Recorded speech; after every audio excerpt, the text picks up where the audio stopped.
मैंने everything everywhere all at once movie को 4 बार से ज्यादा देख लिया है। हाँ, 2-3 बार चोरी करके और 1 बार एक्चुअल थिएटर में। और ऐसे में मैं यहाँ 50 से भी ज्यादा यूनिवर्सेस को जान पाया हूँ जिसे हमें मूवी में दिखाया गया है। सच में रियल मल्टीवर्स तो ये मूवी है, वो मल्टीवर्स ऑफ मैडनेस पता नहीं क्या था। सो आज की वीडियो अमेजिंग होने वाली है क्योंकि मैं आपको उन सारे 50 यूनिवर्स के बारे में एक्सप्लेन करने वाला हूँ। अब ध्यान रहे, जो यूनिवर्स जितना इंपॉर्टेंट है उस पर उतनी ही लंबी एक्सप्लेनेशन होगी, यानी मूवी में जितना दिखाया गया है उतना मैं बताऊंगा।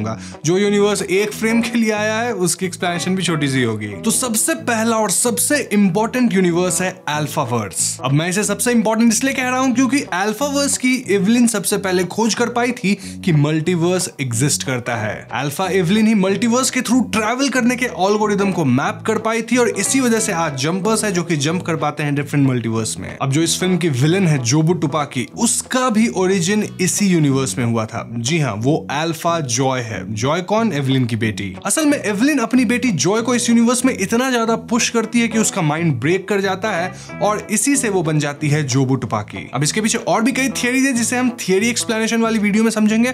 अभी बस आप इतना जान लो कि जोबू टुपाकी किसी भी मल्टीवर्स को ट्रैवल कर पाती है और कहीं से कुछ भी मैनिफेस्ट कर लेती है। इस यूनिवर्स के हर एक इंसान को हम अल्फा नाम से बुलाते हैं, मतलब नाम से पहले अल्फा लगा देते हैं, जैसे कि अल्फा वेमंड, अल्फा एवलिन इत्यादि। और हाँ, इसकी जो अल्फा एवलिन है वो अब इस दुनिया में नहीं रही। अब दूसरा यूनिवर्स है साइंस स्पिनर यूनिवर्स। जी हाँ, इस यूनिवर्स में एवलिन की लाइफ कुछ ऐसे प्ले आउट हुई कि वो शॉप के बाहर जो नहीं साइंस स्पिन करते रहते हैं वो बन चुकी है। अब हम अपने यूनिवर्स के एवलिन को इस साइंस स्पिनर यूनिवर्स के एवलिन के स्किल्स को कई बार बोरो करते देखते हैं। इनफैक्ट एक पूरा फाइट सीक्वेंस इसी पे बेस्ड है कि कैसे वो ढाल को स्पिन कर करके लोगों को मारती है। अब अगला यूनिवर्स है martial art movie star universe और ये एक ऐसा यूनिवर्स है जिसमें सपोजिटली एवलिन सबसे ज्यादा सक्सेस देख पाई है। तो इन जनरल एवलिन की लाइफ में क्या होता है कि वो वेमंड को चूज करती है, देन यूएस मूव कर जाती है। यहाँ पे उसका लॉन्ड्रोमैट है जो कि वो चलाती है और पैसे कमाती है। लेकिन इस वाले यूनिवर्स में क्या होता है कि वो वेमंड को चूज नहीं करती, चाइना में ही अपने पापा के साथ रह जाती है। ऐसे में एक दिन उसको गली में कुछ चोर लूटने आते हैं और वहां उसकी एक मार्शल आर्टिस्ट रक्षा करती है। एवलिन इस मार्शल आर्टिस्ट को अपना गुरु मान लेती है, इनके अंदर ट्रेन करती है और बन जाती है खतरनाक वाली मार्शल आर्टिस्ट। ऐसे में एवलिन को मूवीज मिलने लगते हैं, उसमें वो वही एक्शन वाले रोल्स करने लगती है, धीरे धीरे फेमस हो जाती है और ऐसे वो बन जाती है कुंफू वाली मूवी स्टार। अब अपनी वाली एवलिन इस वाली यूनिवर्स के एवलिन से बहुत ज्यादा फैसिनेटेड थी, वो ये लाइफ को देखना चाहती थी। इनफैक्ट वो इस यूनिवर्स के एवलिन के पावर्स को बोरो भी करती है, वो मार्शल आर्ट्स वाले जिससे बहुत वो लड़ती है। अब इस यूनिवर्स का वेमंड भी काफी सक्सेसफुल हो चुका है। जी हाँ, वो अमेरिका आया है, काफी अच्छा बिजनेसमैन बन गया है। एंड दिस टेल्स अस कि अगर वेमंड और एवलिन एक साथ नहीं रहते हैं तो वो लोग काफी सक्सेसफुल हो जाते हैं। अब इसी यूनिवर्स से मिलता जुलता एक और यूनिवर्स है जिसे मैं पिंकी फिंगर यूनिवर्स कहूंगा। अब बेसिकली यहाँ की इवेंट्स भी ऑलमोस्ट सेम है, जस्ट दैट ट्रेनिंग के दौरान एवलिन अपने पिंकी फिंगर को बहुत ज्यादा ट्रेन करती है। तो उसके पिंकी फिंगर में इतना पावर है कि उससे लिटरली वो पंच कर करके लोगों को हवा में उड़ा देती है। अब यहाँ मैं आपको एक इंपॉर्टेंट बात बताता हूँ। तो जैसे कि डिफरेंट यूनिवर्सेस हैं, वो मल्टीवर्सल प्लेन पे अलग अलग जगह एग्जिस्ट करते हैं। अब इस प्लेन पे मानो एक यूनिवर्स दूसरे के करीब है तो ये इस बात को डिपिक्ट करता है कि वो दोनों यूनिवर्स में बहुत ज्यादा चेंजेस नहीं होगा, स्लाइट डिफरेंसेस होंगे। लेकिन अगर एक यूनिवर्स एक दूसरे से बहुत ज्यादा दूर है, इसका मतलब कि वहां चेंजेस बहुत सारे हैं। फिल्म में हमें बताया गया है कि एक छोटा सा जो आपका लाइफ डिसीजन है वो कंपाउंड होके बहुत बड़े डिसीजंस में तब्दील हो जाता है और उसी हिसाब से डिफरेंट मल्टीवर्स खुल जाता है। लाइक हर एक डिफरेंट डिसीजन से एक डिफरेंट मल्टीवर्स बनता है, मतलब मल्टीवर्स नहीं बनता है, एक ब्रांच बन जाता है। समझ रहे हो ना आप मेरे इमोशंस को जो मैं बोल रहा हूँ। खैर, अगला यूनिवर्स है singer universe and as the name suggest इसमें एवलिन बन चुकी है एक सिंगर। तो बचपन में एवलिन बहुत दौड़ा करती थी, उसके पापा उसको मना करते थे। ऐसे ही एक बार दौड़ रही थी और वो कुछ लकड़ी पे गिर जाती है जो दोनों उसके आंखों में चली जाती है, जिससे वो अंधी हो जाती है। अब अंधी हो जाने के कारण एवलिन क्या करती है कि वो अपने वॉइस को बहुत ट्रेन करती है, जैसे उसका लंग कैपेसिटी बढ़ जाता है और वो स्टेज पे परफॉर्म करने लगती है एज ए सिंगर, यानी कि बहुत अच्छी सिंगर बन जाती है। यहाँ उसके पापा उसके मैनेजर हैं। अब यहाँ मैं आपको बता देता हूँ कि जंपर्स बेसिकली एक यूनिवर्स से दूसरे यूनिवर्स में जंप कैसे करते हैं। तो बेसिकली इनके पास एक डिवाइस होता है जो कि कान पे लगा होता है और यहाँ पे इन्हें बताया जाता है कि इन्हें एक बहुत ही अजीब सा टास्क करना होगा जो कि रेगुलर वे में कोई नहीं करेगा। इस इम्प्रॉबेबल काम को करने से जंप पैड तैयार हो जाता है। अब ये काम कुछ भी हो सकता है, जैसे उंगली पे पेपर कट्स लगना 4, या फिर किसी बॉटल को, सॉफ्ट ड्रिंक की बॉटल को पूरा एक बार में पी जाना, या फिर पिछवाड़े में कुछ डाल लेना, मतलब कुछ भी हो सकता है ये टास्क। अब जब मैं कुछ भी बोल रहा हूं तो मेरा मतलब है कि ये टास्क लिस्ट बहुत ही वियर्ड हो सकता है, जैसे कि अपना हाथ काट लो, अपना स्किन नोच लो, लेकिन ये सब तो कोई कर नहीं सकता ना। तो लोग वही करते हैं जो वो एक्चुअली में कर सके, जैसे कि पेपर कट्स लगा लेना या फिर बॉटल पी जाना सॉफ्ट ड्रिंक का इत्यादि। अब टास्क कंप्लीट करते ही जंप पैड तैयार हो जाता है और जैसे ही आप बटन दबाओगे आप ट्रैवल कर सकते हो डिफरेंट मल्टीवर्स में, मतलब नॉट फिजिकली, बेसिकली आपका जो मेंटल स्टेट होता है वो ट्रैवल करता है। देन आप पावर बोरो कर सकते हो, लड़ सकते हो इत्यादि। मूविंग ऑन, अगला यूनिवर्स है हॉट डॉग फिंगर यूनिवर्स। तो यहाँ हमें बताया गया है कि हमारे जो पूर्वज थे, जो बंदर थे, वो फिंगर वाले भी थे और हॉट डॉग वाले भी थे, लेकिन हॉट डॉग वाले फिंगर वाले बंदरों को मार दिए। तो ऐसे में अब जो ह्यूमंस निकले हैं उन सबके पास फिंगर्स की जगह हॉट डॉग्स है। तो ऐसे में उनका हाथ कोई काम का नहीं रहा। तो इस यूनिवर्स में सभी लोग अपने पैर से काम करते हैं, लाइक पियानो पैर से बजाना, और पैर से ही लोग बहुत स्किलफुल हो चुके हैं। अब इस यूनिवर्स में जब लोग इंटीमेट होते हैं तो ये लोग बेसिकली इस हॉट डॉग फिंगर्स का यूज करते हैं एक दूसरे के मुंह में डालना, फिर उसमें से केचप या सॉस निकलता है। पता नहीं, बहुत वियर्ड मुझे बोलने में भी लग रहा है, मतलब डबल मीनिंग भी हो सकता है, समझ सकते हो तुम लोग। तो इसीलिए छोड़ो, इस पे बात नहीं करते हैं ज्यादा। बस इतना बता दो कि इस यूनिवर्स में एवलिन IRS वाली जो एजेंट थी उसके साथ रिलेशनशिप में है। तो अगला यूनिवर्स है राकाकूनी यूनिवर्स। इस यूनिवर्स में एवलिन एक शेफ है जो कि मतलब अंडा वगैरह नहीं नचाती है एंड देन सर्व करती है, लेकिन उसका एक कॉम्पिटिटर है चैड जो कि अगेन शेफ है, लेकिन वो अपने सर पे एक रकून को रखे रहता है जो उसको डायरेक्ट करता है। बेसिकली राटाटूली मूवी आपने देखी है ना, जिसमें रैट रहता है, यहाँ रकून है, सेम चीज को बस रिप्लेस कर दिया गया है।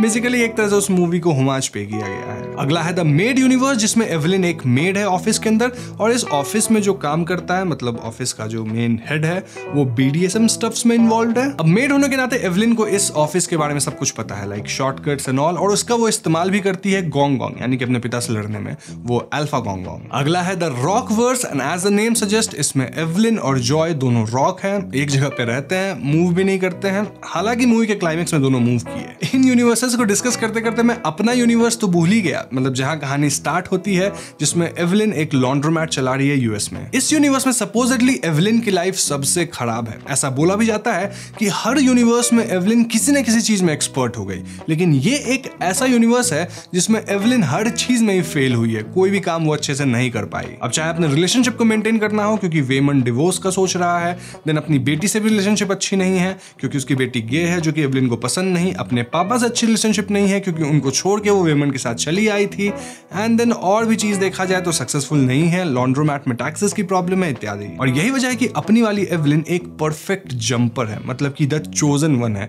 क्योंकि वो किसी चीज में अच्छी नहीं है तो वो डिफरेंट मल्टीवर्सेस में जंप कर सकती है आराम से बिना अपने ब्रेन को फ्राई किए। इस यूनिवर्स में एवलिन की फैमिली पूरी तरह से टूटने वाली है, एवलिन खुद बहुत टूटी हुई है, और यही उसका काइंड ऑफ सुपर पावर है क्योंकि वो डिफरेंट यूनिवर्सेस को इजीली एक्सेस कर पाती है अपने इस फेलियर्स की वजह से। अब जैसा कि मैंने बताया था कि एक यूनिवर्स से मिलता जुलता सैकड़ों यूनिवर्स हो सकता है, तो इस वाली एवलिन के आसपास जो यूनिवर्स होगा उसमें बस थोड़े से चेंजेस होंगे। इनफैक्ट एक मोन्टाज के दौरान हमें कई ऐसे सिमिलर यूनिवर्सेस दिखाए जाते हैं, और अगर मैं उन सबको जोड़ने लग गया तो 100% यूनिवर्सेस हो जाएंगे, तो उनको मैं इग्नोर करके चल रहा हूं। तो अब तक कितने यूनिवर्स हो गए? 10, राइट? यही 10 इंपॉर्टेंट थे। आगे जो मैं यूनिवर्सेस बताऊंगा वो बिल्कुल भी इंपॉर्टेंट नहीं है, तो एकदम लोग फरारी की स्पीड के साथ आगे बढ़ेंगे। तो तैयार हो जाओ क्योंकि अब ब्रेक नहीं लगेगा। तो एक यूनिवर्स मोन्टाज के दौरान हम देख पाते हैं कैट यूनिवर्स जिसमें एवलिन कैट है, देन एनिमेटेड यूनिवर्स जिसमें कैरेक्टर्स एनिमेटेड हैं, देन एक पॉट यूनिवर्स जिसमें एवलिन या तो पॉट है या फिर पॉट के अंदर अस्थि बन के है, यानी कि मर गई है, देन माउंटेन यूनिवर्स जिसमें एवलिन माउंटेन के सामने खड़ी है और उसके पीछे एक बंदा पीपी किट और मास्क लगाए बैठा है, देन इसी से जुड़ा एक मास्क यूनिवर्स जिसमें सब लोग मास्क पहने हुए हैं भारी भारी, एज इफ कोई आपदा आ गई है कोविड जैसे जिससे सब लोग शिकार हो रहे हैं,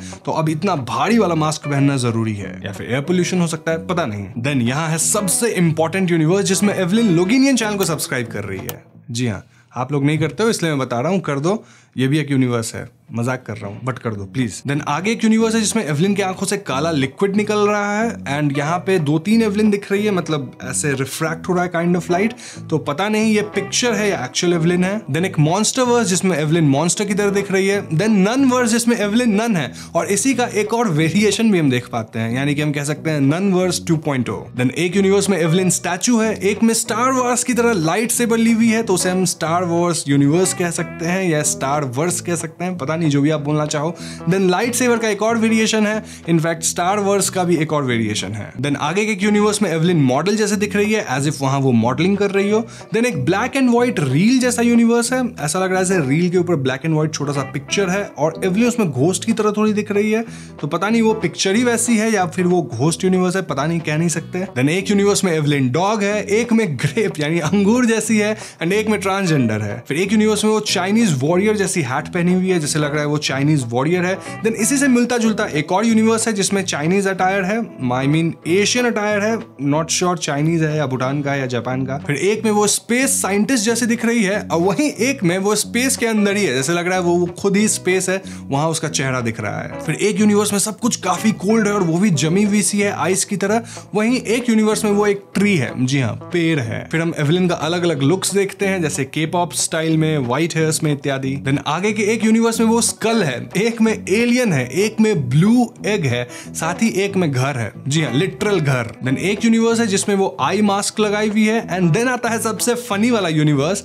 जिसमें सिर्फ एक फ्रेम के लिए हमें दिखाया गया है इल्यूमिनाटी। जी हाँ, हमें ऐसा बताया गया है कि कैसे एवलिन इल्यूमिनाटी का पार्ट है एंड एक फ्रेम हम डाल रहे हैं इसको डिपिक्ट करने के लिए। ये बेसिकली उन कॉन्स्पिरेसी थियरिस्ट को ट्रोल किया गया है जो कि हर फिल्म से कुछ सीन निकाल लेते हैं, बोलते हैं देखो ये कैसे इल्यूमिनाटी से लिंक हो रहा है। तो हाँ, यहाँ भी एक सेकंड के लिए हमने दे दिया है, ये इल्यूमिनाटी वाली फिल्म है। देन एक में एवलिन ग्रीन स्क्रीन के सामने है और यहाँ एक्चुअल जो वीएफएक्स आर्टिस्ट थे इस फिल्म के वो हमें दिख रहे हैं साइड में, तो अगेन ये एक काइंड ऑफ ईस्टर एग है। देन एक है I love tennis world, then एक है पेंट वर्ल्ड जिसमें वो पेंटिंग है काइंड ऑफ। देन पता नहीं ऐसे ही बहुत सारी वर्ल्ड्स हैं, जैसे कि एक में फेस छुपाई हुई है और उसके हाथ में हम घड़ी दे सकते हैं, वहीं पे एक में वो बच्ची बनी हुई है, मतलब अजीब सी बच्ची। देन हम स्पेस वाला यूनिवर्स देखते हैं और उसके मल्टीपल वेरिएशंस को भी देख पाते हैं। देन एक स्क्रिबल यूनिवर्स है जिसमें एवलिन जॉय स्क्रिबल के फॉर्म में है। एक में दोनों पीनियाटा है, वो है ना जिसे बच्चे मार मार के तोड़ते हैं, अंदर से टॉफी निकलता है, हाँ वही पीनियाटा। देन एक प्रिजन वाला यूनिवर्स जिसमें एवलिन कैदी है और Joy police officer. Then prison का एक और वेरिएशन जिसमें एवलिन को दाढ़ी वगैरह है और वो ऑरेंज ड्रेस में है तो प्रिजन में ही। फिर एक ओल्ड टाइम का कुंफू यूनिवर्स है जिसमें एवलिन और जॉय लड़ रहे हैं। देन एक रेड ड्रेस पहना हुआ यूनिवर्स जिसके डिफरेंट वेरिएशंस भी हैं। एंड फाइनली एक ऐसा यूनिवर्स जिसमें एवलिन स्वेटर पहनी हुई है यहाँ तक एंड उसके भी कई वेरिएशंस हैं। तो इसी के साथ मैंने वो सारे यूनिवर्स को कवर कर दिया है जो कि मैंने इस फिल्म में देखा है। और अगर आपने अब तक काउंट किया होगा, नहीं भी किया है तो मीटर चल रहा होगा,